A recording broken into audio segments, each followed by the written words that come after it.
Hey there, my name is Jacob. I help small and large power sports and motorcycle dealerships with their online process and strategies. And today we're going to be talking about mastering the online lead management for your newly minted internet sales department. All right, here we go. So there's a couple questions that we're going to answer in this short segment. Why are online leads the lifeblood of a modern power sports dealerships? And what changes have I seen in how customers interact with dealerships online?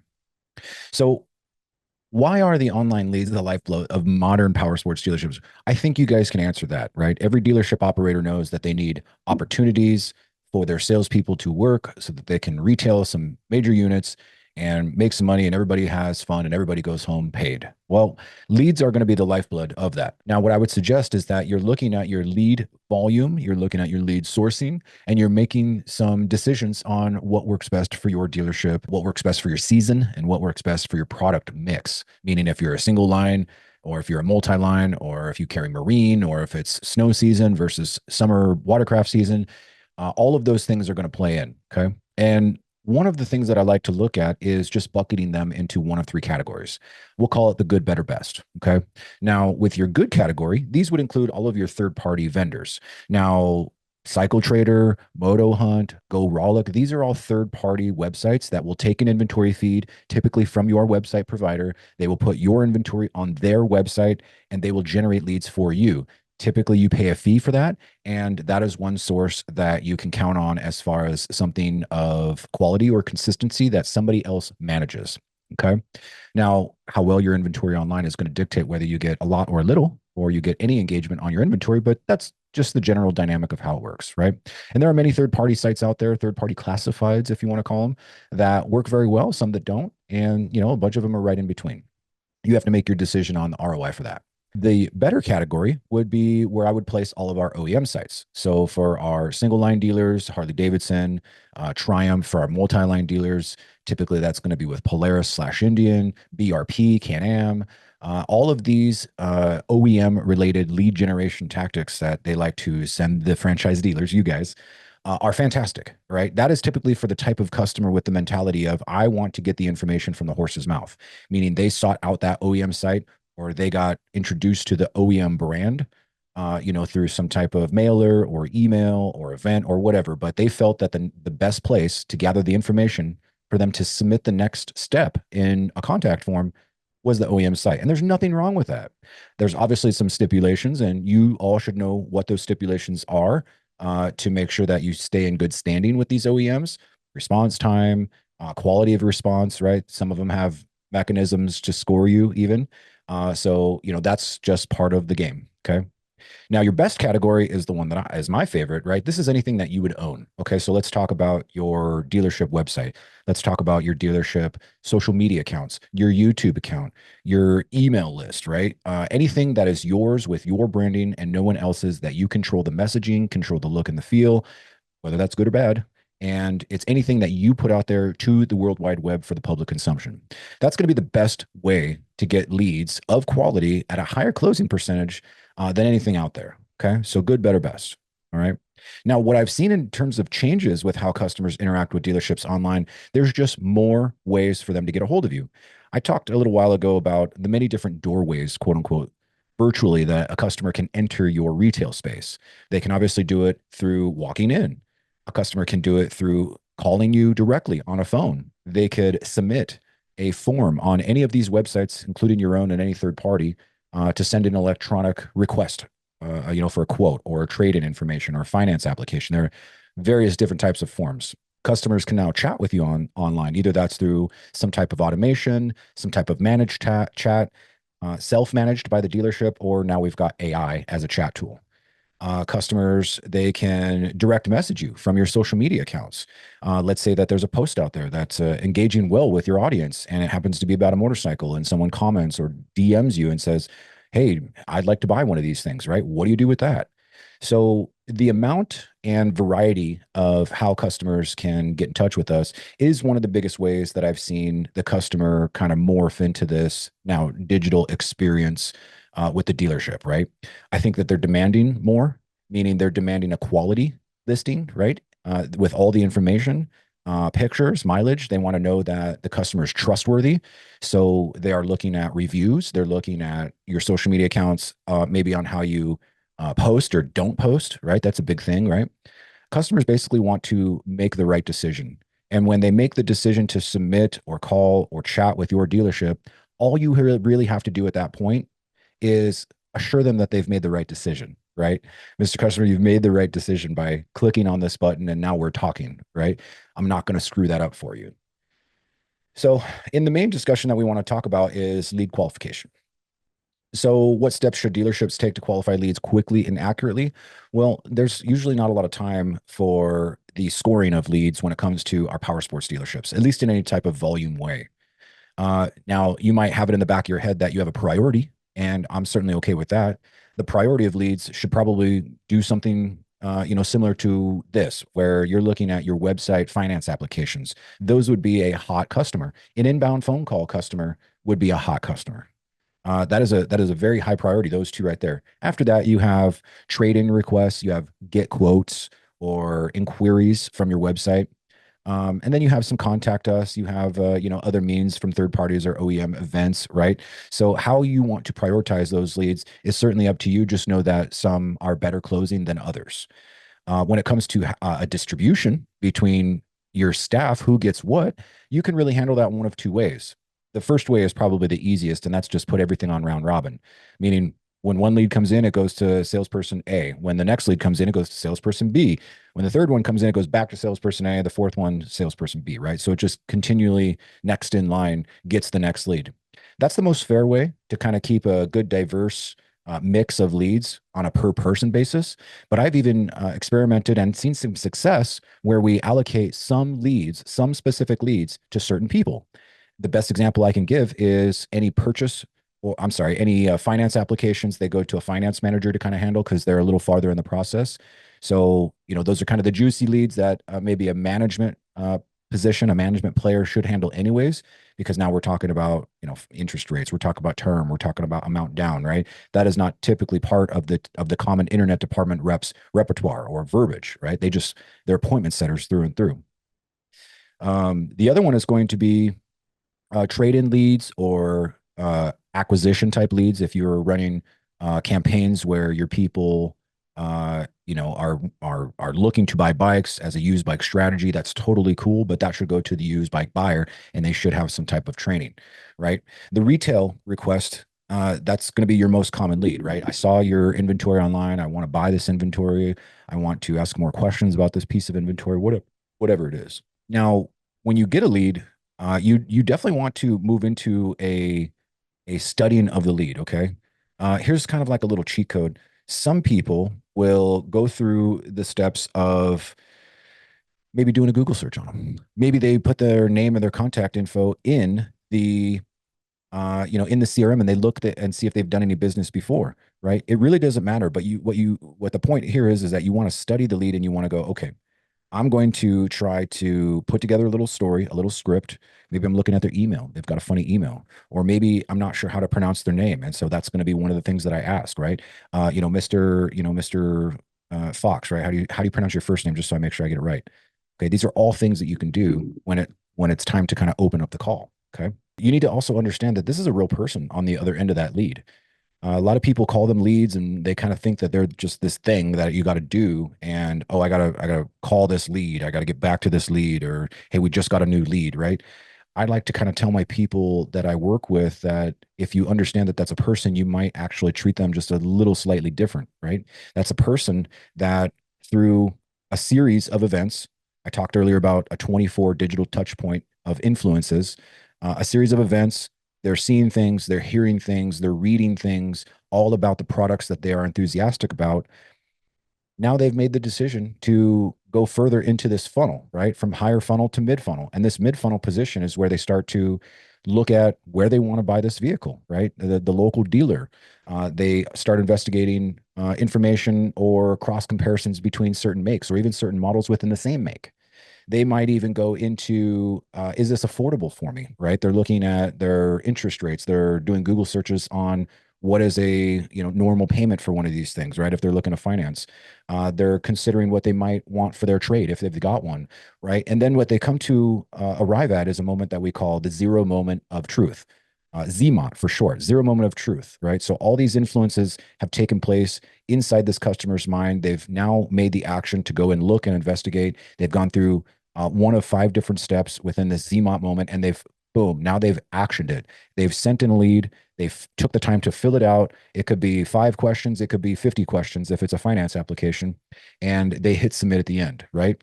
And now what they do is the customer crosses their fingers. They hope that this digital fingerprint that they just left on the web makes it to the destination, which is a person at your dealership to answer their questions and guide them through the rest of this journey, right?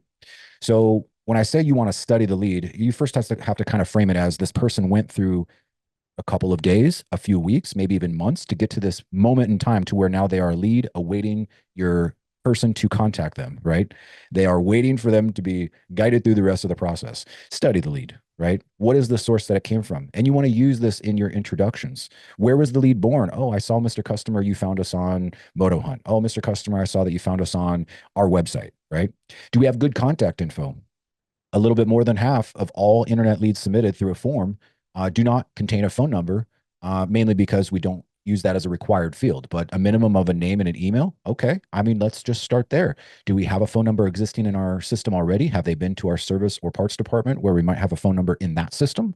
It might be worth it to look because you need to make sure that you stand out from the crowd. Again, assume that they are shopping other dealers and that they are looking for the best deal. And this is the only way that they know how is to submit to multiple people and make them all fight for their business. If you're able to call a customer because you have that phone number, there's nothing wrong with that. They've already previously given you that information and their permission to call. Are they looking, you want to ask, are they looking for something similar? Keep in mind, folks, is that when a customer submits a new lead to you, that's typically done on one vehicle. Maybe they resubmit a duplicate lead on a separate vehicle, but 99% of the time, how many vehicles are on the contact form that's coming from your website or other third parties? One vehicle. So would it be wise to maybe think about other vehicles or similar vehicles that we can also offer them? Here's a couple examples. If they're looking at sport side-by-side, let them look at a different sport side-by-side from across make, or even a different model within that whole lineup. If they're looking at something new, offer something used. If they're looking for a touring bike, you might want to offer a sport touring bike, or an upright standard motorcycle. Maybe they might consider a full fairing sport bike. It really doesn't matter. You're just trying to get the juices flowing with the customer and offer alternative solutions that are similar to the one vehicle that they picked out on your website that has hundreds of them on there. Okay. Can we have an answer to their question? Can we have an answer to their question? Of course we can. That's if a question is there and that we actually take the time to read it. So as we're studying this lead, make sure that you can also see if they've submitted any type of comment, any type of question. Some form fills, they automatically put it in there, like Facebook Marketplace. Is this still available? Right? Well, that's an engagement. It may be the laziest one, but some of them will take the time to actually ask a question. And it always isn't, what is the out the door? They typically have something to ask about the vehicle itself. Do you have this? Does it have that? What kind of finance options are there, right? Do you take trades, right? They're always going to be asking questions, and we always need to be answering them to the best of our ability, or at least addressing that we've received their question and we're going to try to do everything we can to answer it. And then I've talked about, looking them up in your CRM before, and that's mainly to know if they've been here before. So the service department is a great place to check your records to see if they've previously been in there. Have they purchased a vehicle with us in the past? Is there a parts transaction record on there? All of that is okay to try to build a little story. And you're okay to call that out as well, right? Pretend that you've got the most synchronized system in the world, from your CRM to your DMS. And if you have the ability to look them up to try to make a little better story or a little bit of a better case to plead to their egos, right? You want to say, hey, Mr. Customer, I saw that you've been here before, or you purchased here in the past, or, do you still ride the XYZ model that you just had in service? Right. So these are all things that are going to help you tell a better story to that customer to get them to do what you like. If you're a motorcycle and power sports dealer, you already know the biggest marketplace websites are clunky, slow, and riddled with ads. Even if you pay big bucks to list your inventory, your competitors can pay even more to outrank you. That's why we created Moto Hunt.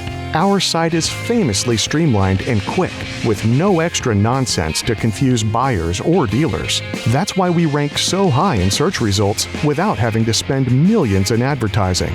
Why pay 3 times as much? At MotoHunt, one low price covers everything a dealer needs to get their inventory listed and collecting leads fast, with no multi-level pricing tiers and no way for your competition to out-premium you. No matter how many listings or leads you generate, your subscription price is the same. Click the link to find out how MotoHunt can help you start generating more leads today. Now, how important is it to be available when your customers are ready to engage? It is the most important. It is the most important, right? Customers, they want it hot, they want it fast, they want it now. And if you're not falling into any of those 3 categories, you're already at a loss, right? Response times are huge. The quality of a response is even bigger. And then following up and just being a good steward to their next motorcycle journey, right? Their next motorcycle buying journey is going to be the name of the game. Right? When they're ready to act, you need to be ready to act, and you need to guide them that way. How can dealerships track where a lead originated and tailor their approach based on that information? Well, it's all going to be about intent, right? The intent is what we're trying to base everything on from this point forward, right? If they're clicking on our website, that's an intent that they want to look at some different vehicles, right? If they're clicking here, clicking there. If they're filling out a contact us form versus a trade-in form, that's 2 different types of customers. If they're filling out a cycle trader form versus a finance application form, 2 different types of engaged purposes, right? The tools that can help dealerships organize and manage their lead funnel in an effective way is really going to be, again, it comes back to the CRM. All of your reporting should be there. All of your management should be there. All of your purpose and production should be there. The CRM is going to be your main nucleus for how everything runs in that department and more, right? If they show up to that appointment, if they don't show, right? How many calls we're making to them, what these leads are coming from, what autoresponders we've got going out to them. It's all based on the CRM. Now, when it comes to the CRM, there are some advanced techniques that dealerships can use, such as automation or AI, some of the tools that are coming out now. And that is really just a buffer. It's not going to do the job for you, but it might give you a little bit of time and some better personalization that you can count on for most of the time, right? AI still has a little bit of, we'll call them hallucinations that are out there that say some weird stuff. But, for the most part that I have witnessed, that I have built, and that I have seen tested in real life, it's pretty rock solid as long as you give it clear instructions on what to say and what not to say. This is not the time for an AI conversation. We'll have that later on. But when it comes to injecting it into some of your processes within the internet department, it certainly has its place. Autoresponder is probably the biggest one. My personal preference is setting it up with a email that comes from the general manager or someone who is a customer facing manager, sales manager, ASM. And that's a personalized, authoritative, like, I'm the manager. Thank you. And one of my people will be touching base with you, right? During business hours, it needs to be within 5 to 10 minutes, right? And that is not a crazy thing to ask for. That if our people are trained correctly and we've got the right processes and everything is flowing through the CRM, we should be alerted. We should do a quick read through on the contact information, realize that it's a person. We build a story, and then boom, we've got that phone ringing. Okay. It is critical that all of the interactions get logged in the CRM, because if you don't know where you've been, you won't know where you're going. So how can you for sure have a conversation with a customer about XYZ if you don't know what you've already talked about prior, if you've even talked prior? So kind of keeping everything logged in the CRM is going to be key. This goes for salespeople. It goes for parts people, service people, and then, of course, your internet people who have the largest chunk of customers to manage. So the CRM is going to be very helpful. And think of it as a digital assistant to kind of keep you in line with your appointments, with who showed, who responded, who needs to get back to. We need to call on a separate day, right? Call them back. Don't call them back, right? They're dead. They're alive, right? They bought elsewhere. They're coming in tomorrow. All that stuff. The interactions in the CRM are going to be huge. So as far as takeaways, what is one way that dealerships can improve their lead management process starting today? Well, if you have a CRM, it's going to be inspecting the reports, right? And keeping that on a monthly track. You can look month to month in a CRM. I personally like to keep it in a separate reporting spreadsheet so that I can kind of make it my own, and I can talk about this source brought me this much, this source brought me this much, what we did with them, meaning how many appointments did we set, how many showed, how many sold, what the sold source was, right? So kind of looking at your sourcing of where your internet leads are coming from, what you did with them, and then what the end result was, right? So that is one way that you can start today. Inspect what you expect. I'm sure that once you take a look underneath the hood, you'll see that there are probably some things that you might need to adjust. Maybe you need to do some more marketing. Maybe your people don't have the right kind of lead mix. Maybe they've got too many leads. Maybe they don't have enough. I mean, there's a lot of things that you can tell just in the reporting that's available within your common CRM these days.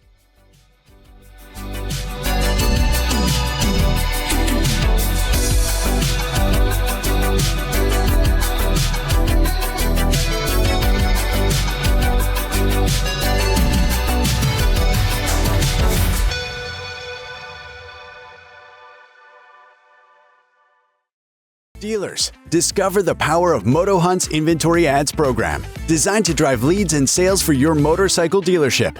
Our dynamic ads automatically showcase your current in-stock inventory on Google and Meta products catalogs, reaching buyers exactly when they're searching. With targeted ad campaigns, seasonal adjustments, and real-time performance tracking, you can optimize your ad spend and see impressive results. These are not your traditional SEM campaigns. These are product ads that show customers real-time motorcycles and power sports for sale and direct them directly to your landing page. Sign up today and get a marketing edge over your competition with MotoHunt.